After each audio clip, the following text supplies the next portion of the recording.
What if the person you think you are is just a fraction of who you truly are?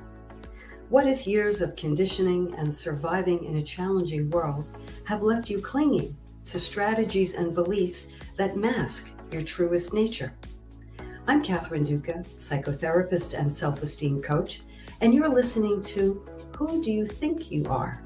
A show that looks beneath our psychological masks and uncovers our profoundly messy, beautiful, brilliant, tender-hearted essence. Join me as we go in search of the hidden power of our true selves. I'm so glad you're here.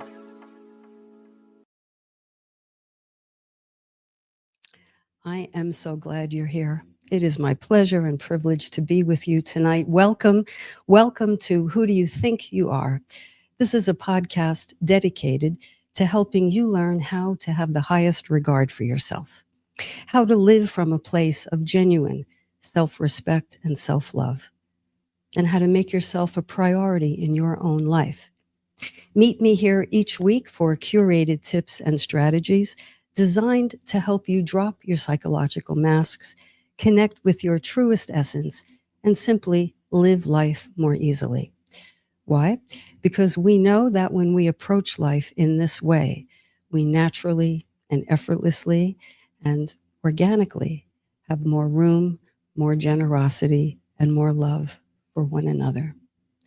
And friends, when have we needed love and generosity and grace more than this very night, this very minute, right? There's so much going on in the world. Tonight, trust me, I think we have an interesting conversation planned. Tonight, we're going to continue, actually, the conversation we started last week on the whole idea of trust in relationships. We had some questions in the chat that I did not have a chance to answer, and I got some emails during the week with additional questions. So I'm going to try to incorporate the answers to those questions in my remarks tonight. And I invite you, if you have access to the chat, if you're listening live, to please interact with me. Comment, ask any question you'd like, present an alternative point of view if you'd care to. Any and all contributions are more than welcome. And in fact, I think it helps create a better show. So I invite you to participate. Trust. So let's recap what we talked about last week. First of all, what is trust? You know, trust, like so many things, actually, I would say suffers a bit from a definitional vagueness. And that's because there are so many things that go into trust. There are so many variables, and it's such a layered topic and such a nuanced topic that it's hard for researchers to come to an exact agreement on what trust is. Nevertheless, there are some key aspects of trust that everyone agrees upon. And we went over them last week in kind of a broad way. I'll recap some of them now. We said that trust is a foundational aspect of trust, which it certainly is. It is the building block, one of the most important building blocks in a meaningful relationship upon which all other meaningful aspects are based. It is so powerful that when trust is missing, or when perhaps it is too lacking, or worse, when trust is violated, it can really jeopardize the relationship and have a devastating effect, not only on the person who is injured. That's the obvious hurt and pain. The person might feel betrayed, bewildered, deeply, deeply hurt. And it can cast doubt on everything the person believed was true in and about the relationship. But it can also have a devastating effect on the person who let's say, perpetrated the mistake or the betrayal. Now, we don't have to look very far. These examples are all around us, most notably the kissing cam incident. Now, none of us can, and certainly I can't, presume to know what really went on there. But from the looks of things, it appears that there was some betrayal there. So, can that relationship ever come back? I don't know. I don't know. You know, but when you add to an incident like that a public humiliation and public shame and people piling on, I really don't know how a relationship can survive that. But I do reserve some small percentage of possibility because I don't know all of the intricacies. As I said, none of us knows. So I likened the idea of trust in a meaningful relationship to a dance. And, no two people, this may come as a surprise to some of you, no two people are ever in the same place at the exact same time when it comes to their need for closeness. Every one of us needs a certain degree of closeness and a certain degree of space. You can call that autonomy. And so, even the most loving and healthy relationships take into account individuals who are, as I said, do not have the exact same need for the exact same degree of closeness. And so, relationships are all about, all the time, negotiating this notion of proximity to closeness. It's sort of like relationships are fluid, they're dynamic. Each person brings to the table their own histories, their own experiences in relationships, their own coping mechanisms, on and on and on.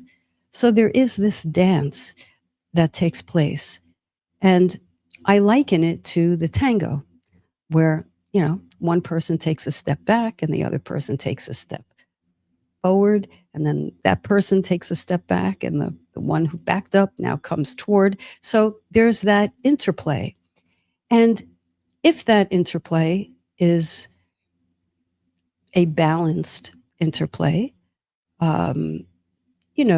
where overall there is a nice measure of give and take, then that's like doing the tango.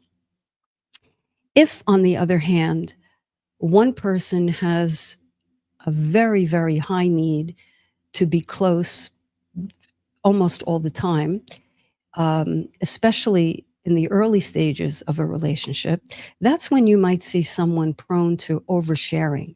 It's really born from a deep need to establish an attachment. And I have to say, in those cases, prematurely. And so, you see people who overshare and overcommit and over open up. They open up not only their hearts, but their homes, their bank accounts, so on and so forth, because they're hungry to have sort of a stake in the ground with that relationship. You can understand from that description how that would skew things toward an imbalanced way of negotiating, even beginning to negotiate this dance of proximity.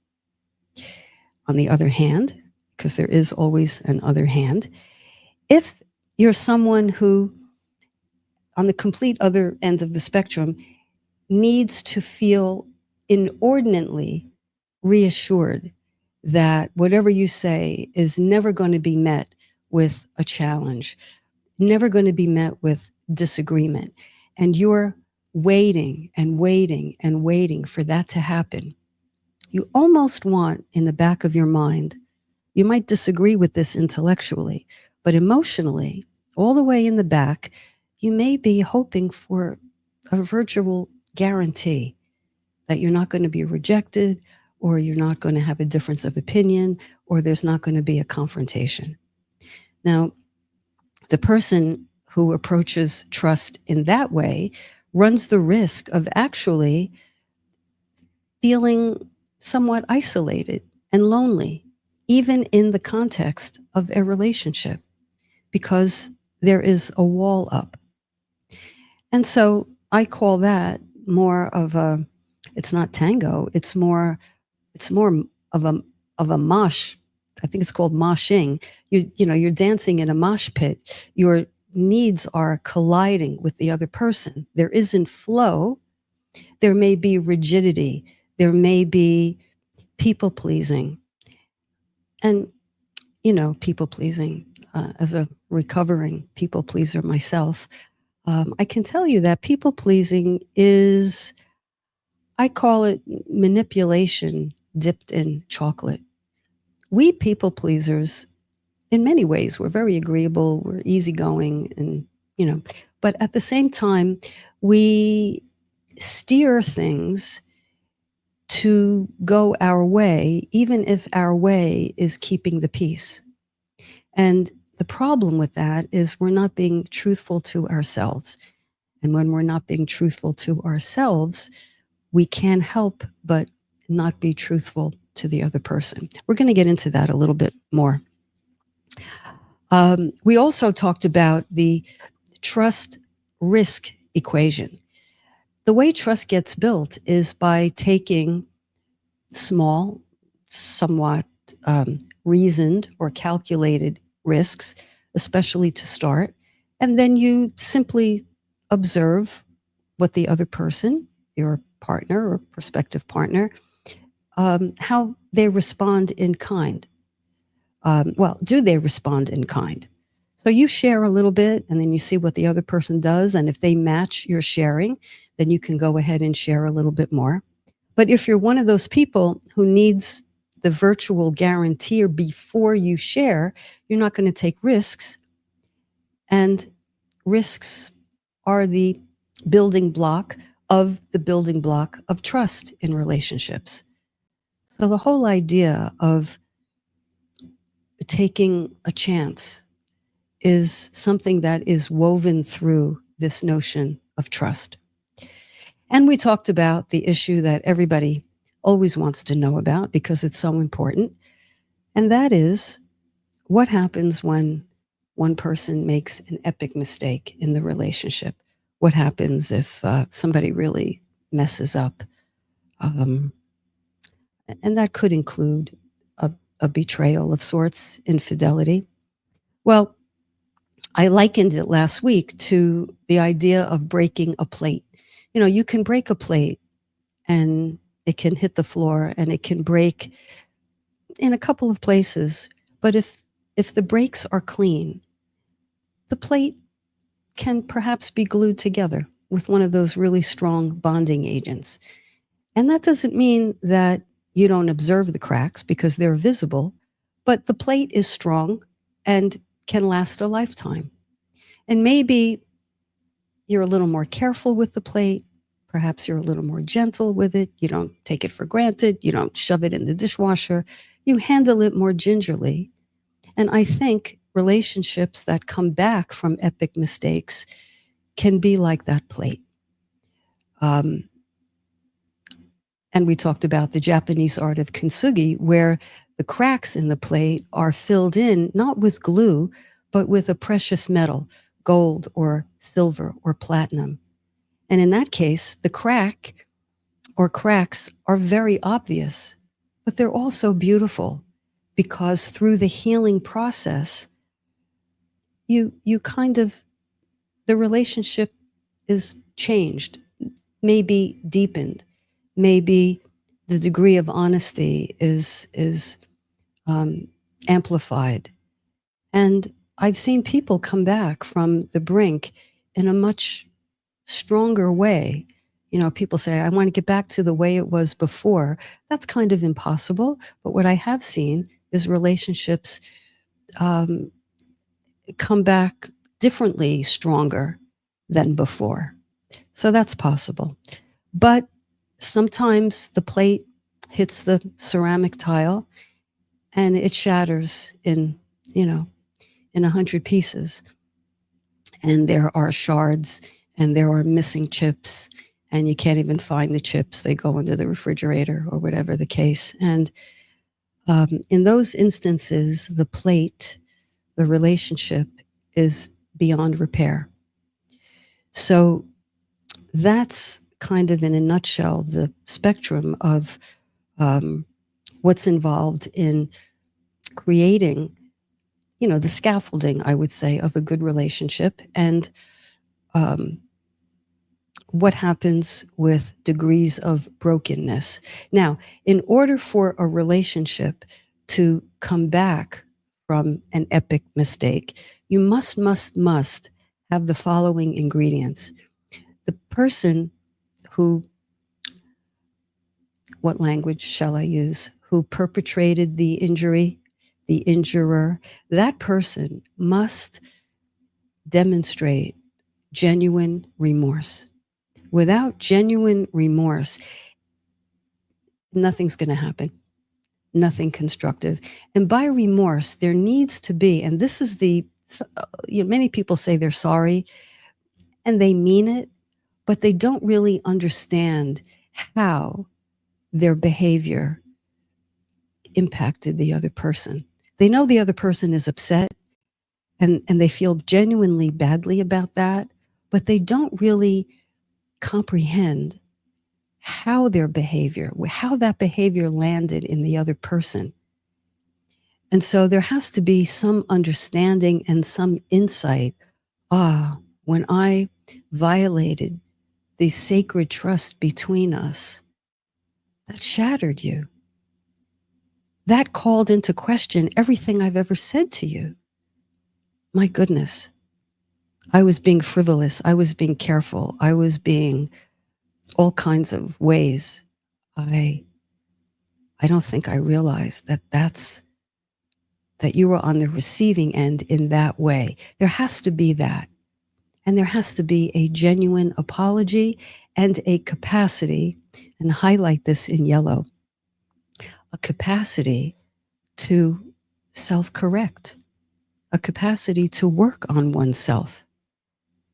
Because without that, the repair has no legs.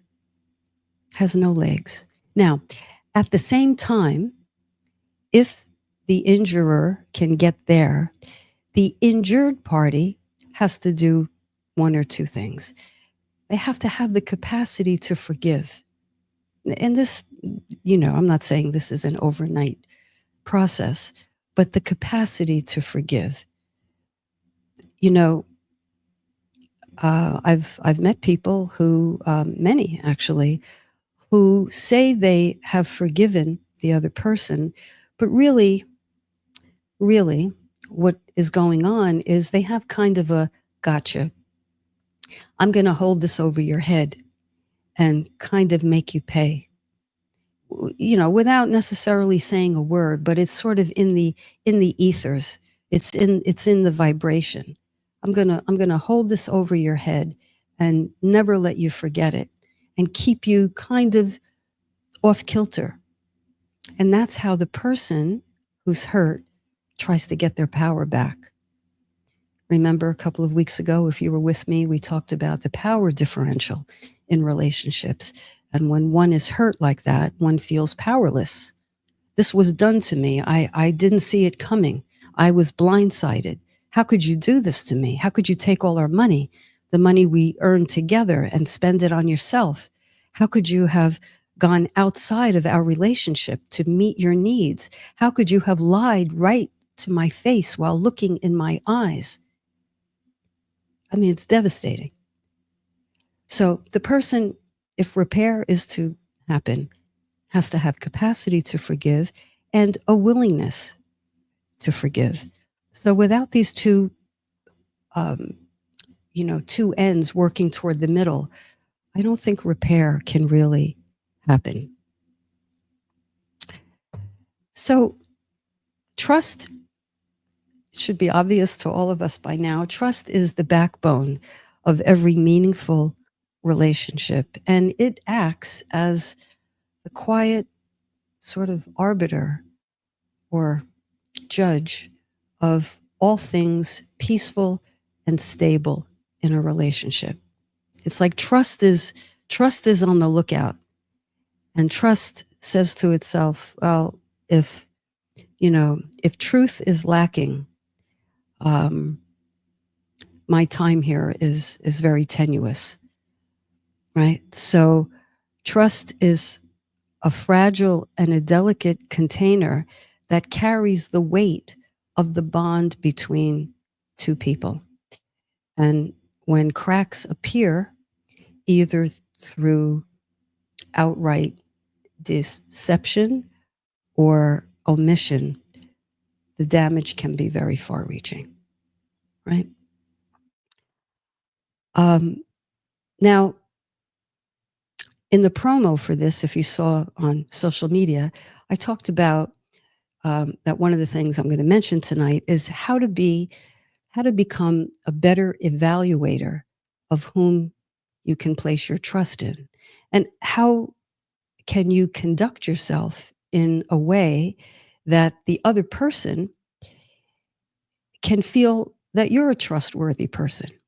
And when I talk about trustworthiness in this context, I'm not necessarily talking only about trust as in, can you keep my confidence?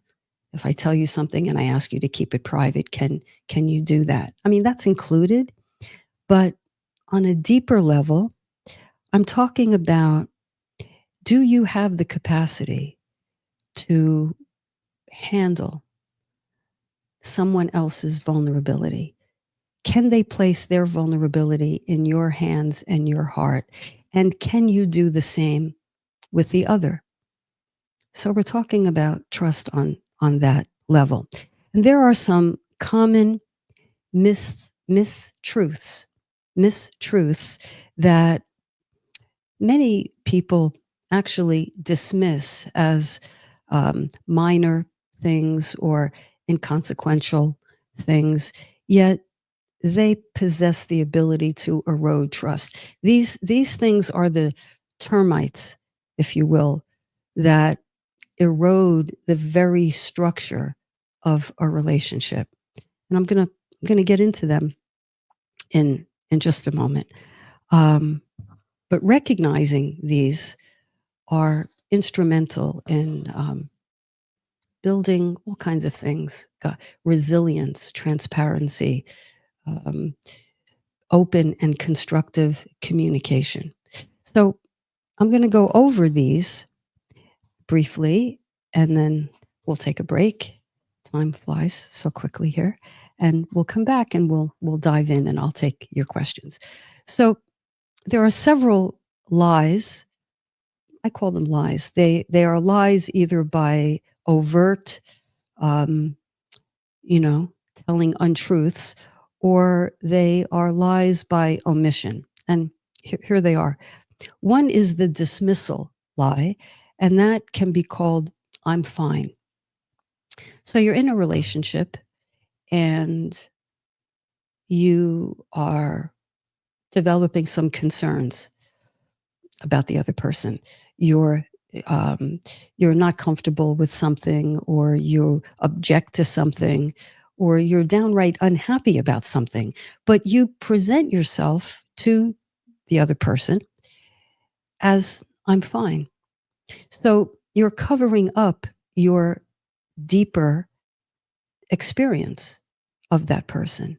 And you are, or one is, misleading the other person, because the other person takes you at face value and thinks everything is fine and has no idea.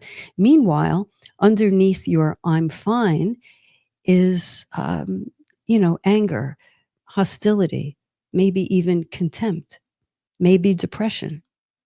But that is all masked by presenting this image to your partner of, I'm fine, everything's okay. We're good, right? We're good? Okay. The other one is, or another one is, I was only joking. I was only joking. That's the facade lie.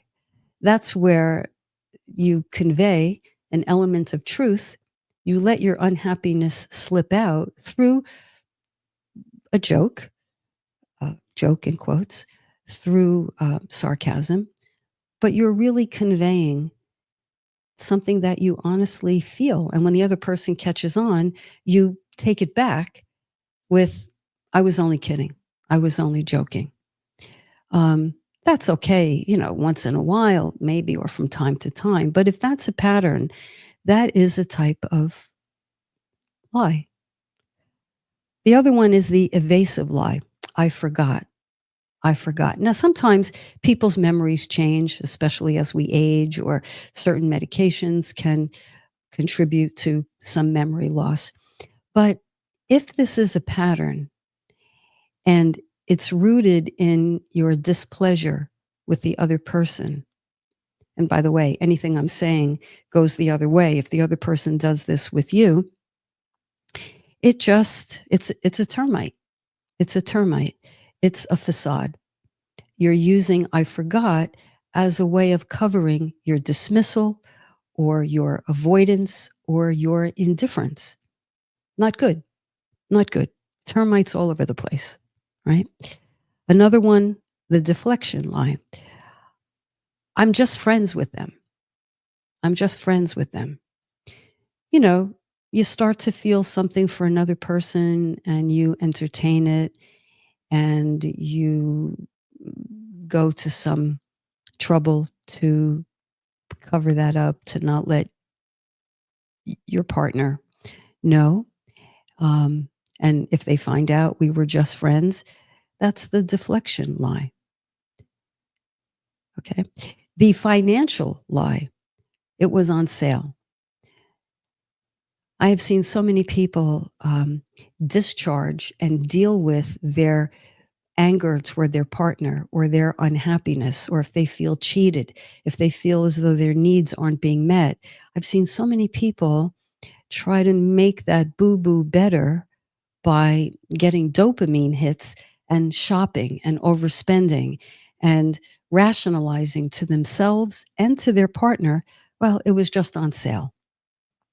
And then what do you know? You incur a big debt and the other person gets all angry, understandably so, because that spending, and more importantly, the reason that drove the spending, is kept under wraps. So you can see how these termites really get in and bore holes in the structure of what you have with this other person. Okay. The the inattentive lie. Okay, your partner is talking, you're only half listening, you're preoccupied. Maybe you're thinking about that other person whom you have a little friendly thing with, but it gets a little too close to the cones, so to speak. And you say, no, I'm listening. I'm listening. Go ahead. Go ahead. The other person knows. But you try to talk them out of what they rightfully, intuit. They can tell you're not really listening. So that's the inattentive lie. And the concealment lie, which is, I think, a takeoff on the I'm just friends with them, is I don't really know them. I don't really know them.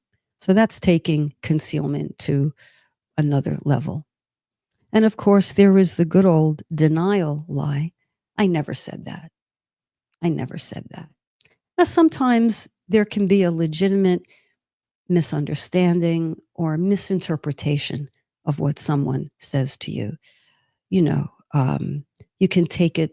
You can take it in a way that is other than how they intended, say a remark or even a joke. And again, if this is a once in a while thing, it's not a big deal. But if it is a pattern, right, there's going to be a problem. So the bottom line here is that trust and truth go in tandem. You can't have one without the other, right? So in order to build trust, one does have to take these risks, and they're the risk of vulnerability. The risk of vulnerability. Relationships in general, and trust in particular, is not about perfection. There's no such thing. We know that. It is about the willingness to be vulnerable together, to really step in the deep end. But I come back to, in new relationships, that should be done in a gradual, kind of quasi systematic way. Again, you reveal a little bit at a time and you see how the other person responds. If you overwhelm the person, they're not going to respond well. Now, if you sincerely express your truth, if you try to let your partner know that you're unhappy about a few things or something, and you are met with criticism or condensation or dismissal, or if you respond that way to your partner's sincere overtures of expressing truths, then you're going to train one another to not be so open, right? You're going to train like you train a puppy. Oh, this is not going to end well. If you tell me the truth, I'm going to overreact, or I'm going to argue with you. I'm going to throw in the kitchen sink. I'm going to pile on, or I'm going to give you the silent treatment. I'm going to recoil in such a way that I'm unreachable. So in essence, we can, we train people how to treat us. And if we don't meet our partner's overtures with kindness and respect, we extinguish that trait right out of them. And then they're more likely to go kind of off to the side and do something that they shouldn't do. So trust is a mutual act, hence a dance. All right, so that's a lot to digest. But I think that being a good evaluator of trust comes down to, and I want to really emphasize this, comes down to, first and foremost, trusting in yourself, trusting in your own instincts. I can't remember who said it. Some author said, you know it in your knower. Your knower is like your solar plexus. And you feel what you feel in there. And it's, we can't be talked out of it. We can try to override it, but it's still there. It's still there. I think many of you know what I'm talking about there. We've all either wanted the relationship too badly. We didn't want to acknowledge the truth because maybe we can't stay in the relationship, or maybe we'd have to have a difficult conversation and we don't like that. So we override, talk ourselves out of what we know to be true. Instead of saying, hey, I have to bring something up. I know this is uncomfortable. You can even say, look, this is how I feel, but please tell me if you think I'm off, or let me share with you. Yesterday, when this and this happened, I experienced this and that. I felt like you didn't care about my feelings. You said you were going to call and look in on me, and you didn't. And I took that to mean you didn't care about me. I was last on your list. That was my experience. Can you speak to that? And then ideally, you should kind of be quiet and give the person the room to digest what you're saying and respond however they're going to respond, right? And you take in their response. And the person might say, no, I thought about you all day. I absolutely was, I meant to check in on you. It was important to me. And then this and that happened, and I was distracted, and I feel terrible about it. And, I called you the first opportunity I had. Yes, I know it was a couple of hours later, and I I wish I hadn't let myself be distracted. That's an example, but it's best to acknowledge what the other person is feeling. Acknowledgement doesn't necessarily mean you agree with them because you have your own experience, but it means this is what I hear you telling me. You felt that I neglected you. What you're saying is you felt that I didn't care about you. You felt that you were so unimportant to me. That's what I hear you telling me. Am I correct? And the other person says, yes, that's it exactly. I felt you didn't care about me.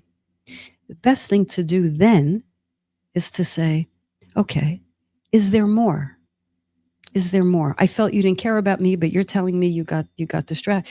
Is there more? Or the other person can say to you, ideally, you felt neglected by me. Is there more to that feeling? Have you felt like this with me before? Tell me more, or is there more, is one of the best questions I think we can ask when we're really trying to get to the truth. Tell me more. Okay? So I'll leave you with that for a moment. Let's take a short break. I'm going to then come back, go to the chat, share a few more things, and we'll take it from there. You're listening to Catherine Duca, psychotherapist and self-esteem coach on Who Do You Think You Are? Be right back. Stay with me. New Thought Media Network is proud to present New Thought's Roots and Branches with Reverend Dr. Ruth Miller. Join us every Tuesday at 4 p.m. Mountain Time. Tune in live or watch anytime on our YouTube channel. Discover the rich history of New Thought and its impact on modern spirituality. Join Reverend Dr. Ruth Miller as she shares insights, stories, and teachings that inspire and uplift. Experience deep insights and transformative teachings that connect you to the roots of New Thought. Visit our YouTube channel to catch up on past episodes and join us live every Tuesday at 4 p.m. Connect with us and be part of the journey.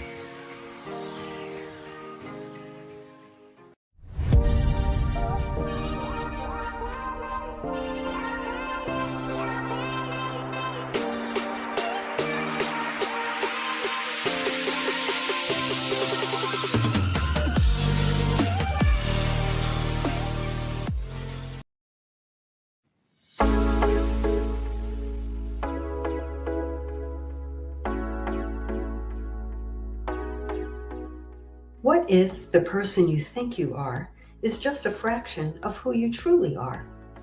What if years of conditioning and surviving in a challenging world have left you clinging to strategies and beliefs that mask your truest nature? I'm Catherine Duca, psychotherapist and self-esteem coach, and you're listening to Who Do You Think You Are? A show that looks beneath our psychological masks and uncovers our profoundly messy, beautiful, brilliant, tender-hearted essence. Join me as we go in search of the hidden power of our true selves. I'm so glad you're here.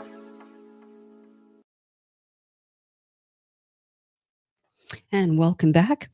If you're just joining me, we are talking about trust and the things that erode trust, matters big and small.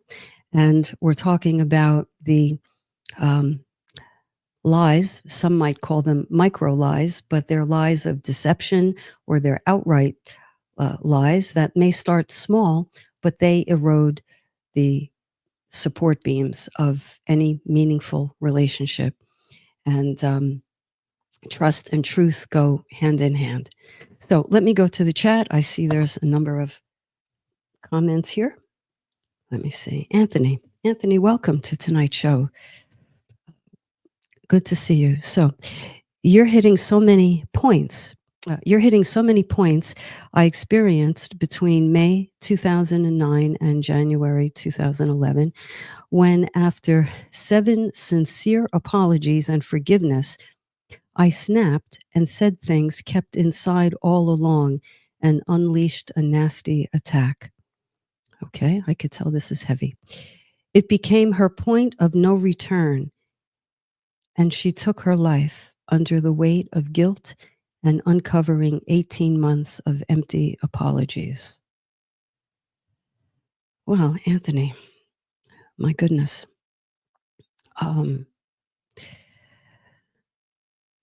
Number one, I can hear the weight in your voice there.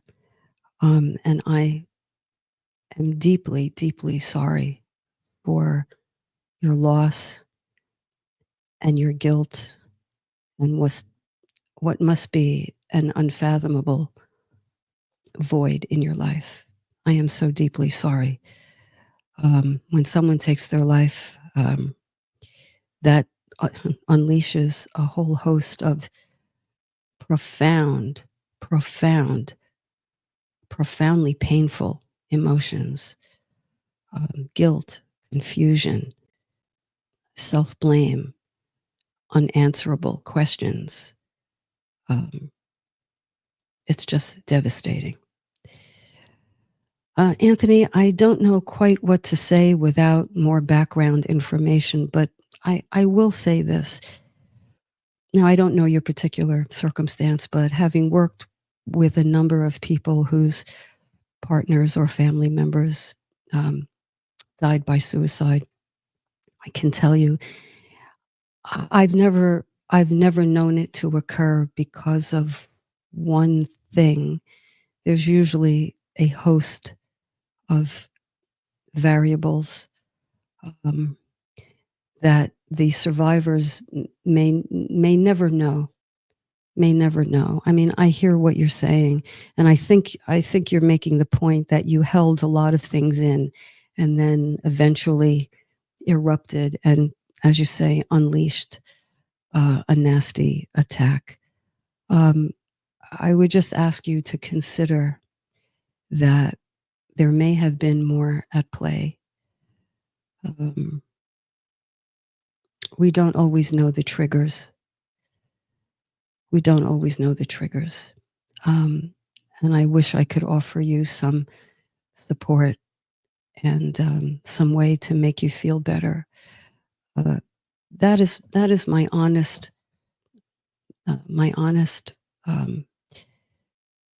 deep reply, that it's very rarely one thing, and very rarely something that one person caused.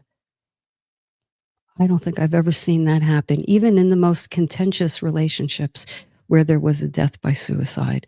Upon further investigation, there were things like mental health issues, family wounds, childhood trauma, deep trauma that was unresolved. I ask you to consider not taking this all on yourself. Okay? Thank you for your deep, heartfelt share there, Anthony. And blessings to you. Okay, I'm going to shift gears and go to Patricia. Patricia, you commented last week, and I didn't get to you. I'm glad you're back. You're saying we often think of the big things that damage trust, but these termites, as you call them, are really the more subtle and likely common eroders of trust, and something I need to pay more attention to. And I can see right there that Janine, hi Janine, welcome, says that that's a great insight, Patricia. It's not always the glaring, obvious stuff. Can you give an example or two, things that cause mistrust or are symptoms of it? Janine, is that question to me or to Patricia? Probably to me. I just want to echo that. And I think some of these lies by omission that I mentioned they can be small, they can be the beginnings of patterns rooted in, I'm too uncomfortable to share the fact that I feel some kind of way toward you, partner. I'm uncomfortable. I'm too afraid to let you know that I was angry at what you said last week. It could start as, now I guess that depends on what that is, but if it's not addressed in real time, it gets parked someplace, and what happens? It grows. And then from there, one can be sort of guarded then, expecting that to happen again. So you're prepared for it and you close off. And this is how, a day to day interaction can build on itself and intensify. So if anyone else in the chat or anyone listening can think of other day to day examples that act as a termite, please put it in the chat. I welcome it. But I've seen, I ask my clients who come to me with a big thing, and I say, well, when did this start? Or when did you begin to notice? And, almost inevitably, they go back to a time when, and the thing was kind of small. And I ask them, well, how did you handle that? You felt uncomfortable. You felt you had something in your stomach that didn't. How did you handle that? I didn't say anything. Okay, right there. Right there, by not speaking up on your own behalf, you become an accomplice, if you will, to the termite erosion. So, we can't blame the other person just for doing what they did. We have to take some responsibility for not being truthful with what we feel in our stomach, right? So I hope that's clear. Matters big and small. Thank you, Patricia and Janine. Still Bill. Let's see. Had a friend for over 20 years who stole $4,000 from me. Ugh. I knew in my knower, right? I knew in my knower that she had stolen a few $100 a few times before, but never said anything. This time I got the police involved. All right. I think you're continuing in the next text. Her primary concern was the consequences of getting caught, not anything about what it did emotionally to me. Yeah. Well, and I can only wonder what the status of that relationship is today. You had a friend who stole 4,000 and you knew that she had stolen from you before several $100, but you never said anything. Yeah. I don't know if you're comfortable, Bill, if, in sharing anymore, but we all have to ask ourselves, why didn't I say anything? Why didn't I say anything? Conflict avoidance and disappointment avoidance are two of the most termite-y things we can do to ourselves.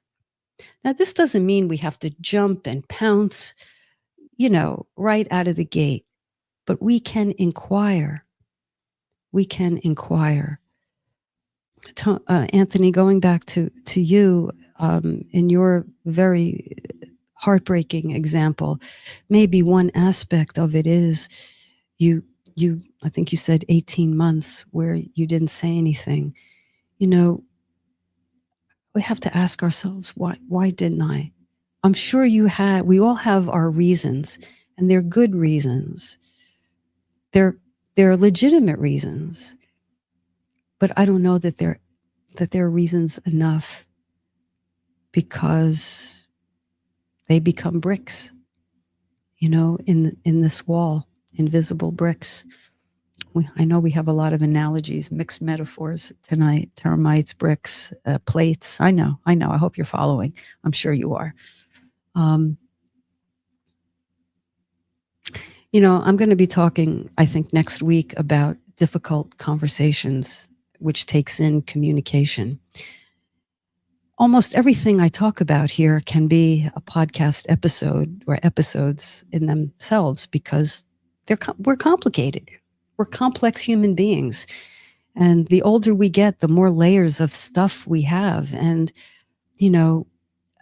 basically, we're all eight-year-olds walking around in adult bodies, and unless we go in and do the work on getting to our eight-year-old's hurts and disappointments, we can get stuck there and handle conflict much like an 8-year-old. 8-year-olds can't handle conflicts. What do? They run outside. They go outside to play. or they throw themselves in their room, or they put the headphones on, or they go on the internet, or social media. Whatever they do, there are many ways in which we as adults go outside to play, which can be is a primary way of avoiding having the difficult conversation. So I'm going to talk about that because these topics, power differential, dependency, codependency, interdependency, trust, openness, vulnerability,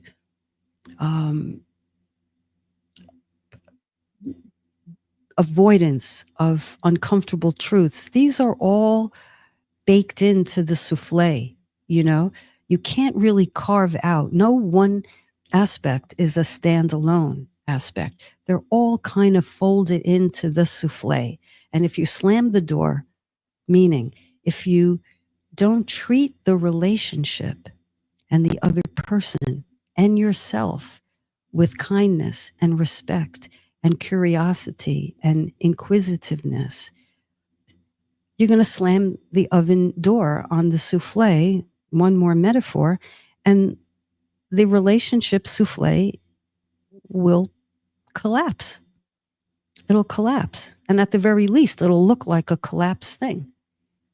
Even if it isn't destroyed, even if it's still edible, it doesn't look like a souffle should look. So I hope you're as intrigued as I am and as interested as I am and committed to doing what I think is the delicious work of cultivating self-awareness and bringing to bear these skills. We're not born with them. We are not born with them. And sometimes we were taught the absolute opposite of these skills. We were taught perhaps by example not to speak up because maybe we did when we were 8 years old and we expressed our displeasure at 8 or 10 or 16, young. And there was a consequence for that. And so when we got our hands slapped, metaphorically, we did a note to self. Sharing how I feel does not end well. Keep it to yourself. Don't rock the boat. Don't make waves. Keep the peace. Hold it all in. I mean, we're taught that. In this culture, especially, go have a drink. Go buy something. Go distract yourself. Now, some distractions are okay. We can't live in pain 24/7, but I think you know the kind of distraction I'm talking about here. Avoidance as a pattern. It doesn't help, and it can be debilitating. So, a lot to digest, a lot for all of us to think about. I want to close by saying, let's all be mindful. Let's all pay more attention to our own intuition. How do we know when something is intuition versus anxiety? Anxiety is noisy, chatter, ruminative, repetitive. Nya, nya, nya, nya, nya. That's how it sounds, like a mosquito. Intuition is quieter. It's calmer. It's like, you know it in your knower kind of thing. It might take practice to discern one from the other, but discern you can, and discern we all must, right? So trust in others begins with trust in ourselves. And if we are adults who, as children, were talked out of what we knew to be true, there's something going on with mom and dad. It doesn't look good. They're yelling. I saw mom crying. Dad was enraged, or the other way around. I know something's wrong. And the parents present a completely opposite front and don't clue the children in any way until they announce, we're getting separated, we're getting a divorce. That talks a child out of what he or she or they knew in their knower to be true. So Let's pay more attention and honor our own intuition and our own knowers. Let's watch out for those termites. Let's be vigilant, and let's try to ask better questions of one another. And let's remember to say the all important, is there more? Tell me more. Yes, I'm uncomfortable to hear this, but I recognize that giving you the room to tell me and me the opportunity to have truthful information can only help us. So tell me more. I'm here to listen. I want to know what your experience was. I'm going to do my best to share mine with you. And let's see if we can't meet in the middle and together commit to having the courage to be vulnerable with one another. Right? Doesn't that sound like a pretty good way to go? I hope you think so. So, friends, self-love builders, wide receivers, it's my pleasure. Thanks for letting me into your earbuds tonight. Thank you for showing up in the chat. And for those listening live and those who will listen on the recording, may blessings come your way. Love to all. See you next time. You're listening to Who Do You Think You Are on New Thought Media Network. Till next time, be well.